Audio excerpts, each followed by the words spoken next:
तो भैया आज बात करेंगे थोड़ा-सा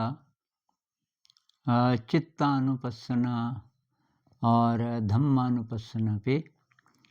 किसी मित्र ने पूछा है, उन्होंने चित्तानुपස්සना पूछा, लेकिन उसके साथ हम इसको भी ले सकते हैं, धम्मानुपස්සना। जिन लोगों ने ये विपस्सना 10 दिन का शिविर किया है, तो वो अच्छी तरह समझ जाएँगे। तो सतिपट्ठान सूत्र, ये बुद्ध ने जो ये सूत्र दिया ध्यान का, सतिपट्ठान सूत्र, इससे परिचित होंगे आप। इसके बारे में हम काफ़ी बात कर चुके हैं। तो जो नए साथी हैं, वो अगर ज़्यादा इंटरेस्टेड हैं तो एक बार सतिपट्ठान सूत्र को भी पढ़ लीजिए। यूट्यूब में भी है गोयनका जी का, और उसमें पाली भाषा में है और उसका ट्रांसलेशन है फिर हिंदी में। अब ट्रांसलेशन मुझे बहुत अच्छे मिले नहीं। गोयनका जी ये जो कायानुपස්සना और वेदनानुपස්සना, इस पे तो काफ़ी विस्तार से बोलते हैं। अब चित्तानुपස්සना और धम्मानुपස්සना को मैंने और लोगों की भी पढ़ी इंटरप्रिटेशंस, तो ठीक से बात समझ में नहीं आती। लेकिन कुल मिला करके बात ये है कि भाई मन को भी जानो। मैं इसको इस तरह से लेता हूँ। अब बुद्ध ने क्या कहा, वो उन कई शब्दों के अर्थ क्या रहे होंगे उस ज़माने में, क्योंकि अलग-अलग उसकी इंटरप्रिटेशन कहाँ से आई, नहीं तो तो उसके चक्कर में ज़्यादा ना पड़ें। मुख्य रूप से सतिपट्ठान सूत्र में बस यही है कि आप शरीर के प्रति अवेयर रहो और मन के प्रति अवेयर रहो। तो शरीर की जब वो बात करते हैं तो सांस से शुरू करते हैं कि सांस की अवेयरनेस। और अभी वैज्ञानिक लोग इस पे काफ़ी रिसर्च कर रहे हैं कि सांस केवल अवेयरनेस का काम नहीं करती। सांस पे जैसे ध्यान लगाओ तो मन ज़्यादा भटकेगा नहीं, क्योंकि जैसे ही मन भटकेगा आपको पता चल जाएगा सांस का पता नहीं चल रहा कुछ टाइम से, तो आप जल्दी वापस आ जाओगे। लेकिन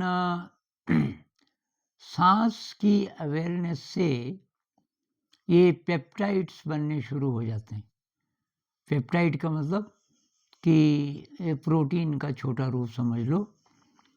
और तो प्रोटीन बनना एक तरीके से शुरू हो जाता है। ब्रेन में एक्चुअली न्यूरोपेप्टाइड्स एक प्रकार का न्यूरोट्रांसमीटर है जो पेप्टाइड भी है, तो वो बनने शुरू हो जाते हैं।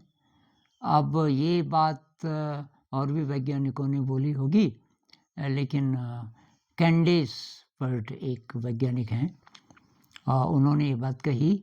मॉलिक्यूल्स ऑफ इमोशन किताब का नाम है, इसका जिक्र मैं कर चुका हूँ कई बार। Molecules of emotion, doctor Candace Pert, अभी उनकी डेथ हो गई। उन्होंने बोला एक तो कि जो अनकॉन्शियस कह लो, सबकॉन्शियस कह लो, ये जो सबकॉन्शियस माइंड है ये पूरे शरीर में फैला है, क्योंकि ये जो न्यूरोपेप्टाइड्स हैं वो ब्रेन में नहीं पाए जाते, वो पूरे शरीर में भी पाए जाते हैं। तो ये जो कायानुपස්සना है, बुद्ध जब बात करते हैं शरीर की अवेयरनेस, और फिर शरीर में कुछ कुछ महसूस होने लगता है, उसको संवेदना कहते हैं। तो वेदना हिंदी में संवेदना, तो उसके प्रति अवेयरनेस। तो जब शरीर की अवेयरनेस बढ़ती है तो इसका मतलब हम अपने सबकॉन्शियस माइंड के भी संपर्क में हैं। तो खैर बात चल रही थी चित्तानुपස්සना की और धम्मानुपස්සना की। इन दोनों को मिला करके हम देखें मन में क्या चल रहा है, मन की स्थिति कैसी है, मतलब इस समय मन की इमोशनल स्टेट कैसी है, मन कितना कंसंट्रेटेड है कि स्कैटर्ड है, और कैसा इमोशन है। तो कोई राग है मन में, राग का मतलब अटैचमेंट से संबंधित कोई चीज़ चल रही है, कि द्वेष है, कोई नफ़रत की भावना इत्यादि इत्यादि, ये चल रहा है कि क्या चल रहा है, इमोशनल स्टेट। और फिर और बारीक देखें तो भाई मन में लगातार कुछ न कुछ चलता रहता है। और वो केवल जब बैठ के ध्यान करते हैं, बुद्ध केवल उसकी बात नहीं करते हर समय, क्योंकि वो इंद्रियों की भी बात करते हैं धम्मानुपස්සना में, कि जब हम देखते हैं कुछ तो आँख का स्पर्श होता है दृश्य से और उससे विचार पैदा हो सकता है। उसी तरीके से कान से जब हम कुछ सुनते हैं तो उस आवाज़ से विचार पैदा हो सकता है। जैसे उदाहरण के लिए अभी सुबह का समय है और अचानक किचन से आवाज़ आई मिक्सी चलने की। तो मिक्सी चलती है जब चटनी बनती है, लास्ट में खाना बन चुका है, तो मिक्सी की आवाज़ से ख्याल आया भाई खाने का टाइम हो गया। मन में ये इमेजेस चलनी शुरू हो गई और साथ में शब्द भी हो सकते हैं और वो कल्पना की और क्या क्या पका होगा आज इत्यादि। तो ये जो सब कुछ चलता है इसमें आवाज़ की बात आई। उसी तरह दृश्य, मैंने आसमान की तरफ देखा और घने बादल नहीं है, बहुत कम बादल हैं। अचानक मुझे ख्याल आया आज लगता है धूप होगी अच्छी, तो मैं कपड़े धोऊंगा।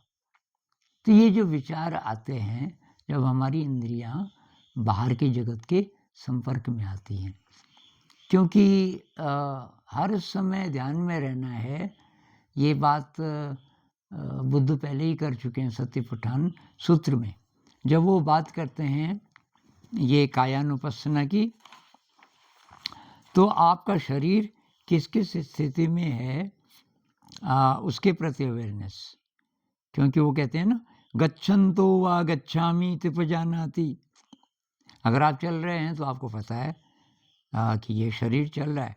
ठितो वा ठितोमि तिपजानाति, रुक गए पता चल रहा है। तो इस प्रकार से जितनी भी एक्शंस हो सकती हैं, निसिन्नो वा निसिन्नोमि तिपजानाति, शयानो वा शयानोमि तिपजानाति, यथा यथा वा पनस्य कायोपनिहितो होती। जिस जिस प्रकार से आपकी शरीर की स्टेट है, बैठा है, खड़ा है, चल रहा है इत्यादि, तथा तथा नम पजानाति, तो वो सब आपको साथ साथ पता चल रहा है। तो उसी प्रकार से एक्शन अभिक्कन्ते पटिक्कन्ते संपजानकारी होती, कि आप आगे जा रहे हो कि पीछे जा रहे हो। आलोकिते विलोकिते संपजानकारी होती, आप सामने देख रहे हो कि आप तिरछे देख रहे हो। मतलब बारीक से बारीक एक्शन का आपको पता चल रहा है। चीवर संघाटिपट्ट चीवर धारणे संपजानकारी होती, कपड़े वगैरह पहनते समय। तो ये वो पहले ही बोल चुके हैं। तो इस संदर्भ में अगर हम देखें कि चित्तानुपස්සना धम्मानुपස්සना, जब हम बैठे हैं, बैठ के ध्यान कर रहे हैं, केवल उसी समय की बात नहीं कर रहे, उस समय तो ज़रा ज़्यादा पता चलता रहता है। पर जब एक्शन में हम हैं, एक्शन में बहुत तेज एक्शन चलता है मन में, देखते समय, सुनते समय, चलते समय, तो शरीर का भी पता चल रहा है, मन का भी पता चल रहा है। मुख्य बात ये है, और बहुत आसान है बोलना, बहुत मुश्किल है इसको करना। तो यही बात है। अब लोग कहते हैं भाई ये तो मन तो चुप होता नहीं। चुप होने की बात नहीं कर रहे बुद्ध ये नहीं कहते कि चुप करना है, करना करना कुछ नहीं, तिप जाना थी, पजाना थी, मतलब प्रज्ञा पूर्वक जानते, बहुत अच्छी तरीके से जानना है, बस वो यही बात करते हैं, जानना है। तो मेरे ख्याल से मोटी मोटी बात तो क्लियर हो गई होगी कि भाई ये जिसको हम मैं बोलते हैं, तो शरीर है, शरीर का पता हर एक को चल जाता है। शरीर